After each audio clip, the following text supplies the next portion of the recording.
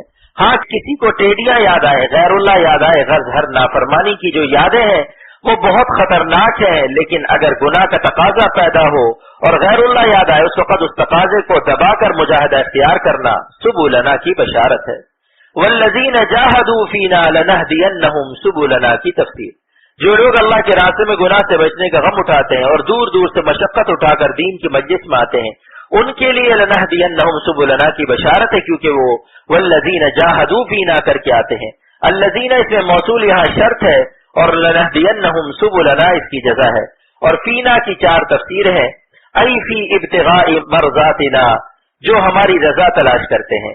Number 2 فی نصرت دیننا، جو دین کی نصرت اور مدد کے لیے مشقت اٹھاتے ہیں. نمبر 3 فی امتثال اوامرنا، جو اللہ کے اوامر یعنی احکام کو بجا لاتے ہیں. نمبر 4 فی الانتہاء عن مناہینا، اور نافرمانی سے بچتے ہیں. ہر بیماری سے شفا کے لیے ایک مجرب عمل. آخر میں آپ کو تمام جسمانی بیماریوں سے شفا کے لیے ایک مجرب عمل بتاتا ہوں. نمبر 1 سورہ فاتحہ 11 مرتبہ. نمبر 2 پھر یا سلام 142 مرتبہ. نمبر 3 پھر سورہ فلق 3 مرتبہ. نمبر 4 پھر سورہ ناس 3 مرتبہ. اول و آخر 11 مرتبہ درود شریف پڑھ کر پانی پر دم کر کے مریض کو پلائیں. انشاءاللہ معمولی دوا سے شفا ہو جائے گی. شفا دوا سے نہیں، حکم خدا سے ہوتی ہے. مفتی اعظم پاکستان حضرت مفتی محمد شفیع صاحب کے خاص مرید کہ جو کہ کروڑ پتی تھے، گٹھیا کی بیماری ہو گئی، وہ علاج کے لیے امریکہ گئے اور مفتی شفیع صاحب کو بھی یہی بیماری ہو گئی. انہوں نے یہاں ایک دواخانے سے علاج کرایا، 12 آنے کی دوا تھی. پھر انہوں نے مجھ سے مجمع میں فرمایا کہ میں 12 آنے کی روز کی دوا سے ایک دم اچھا ہو گیا.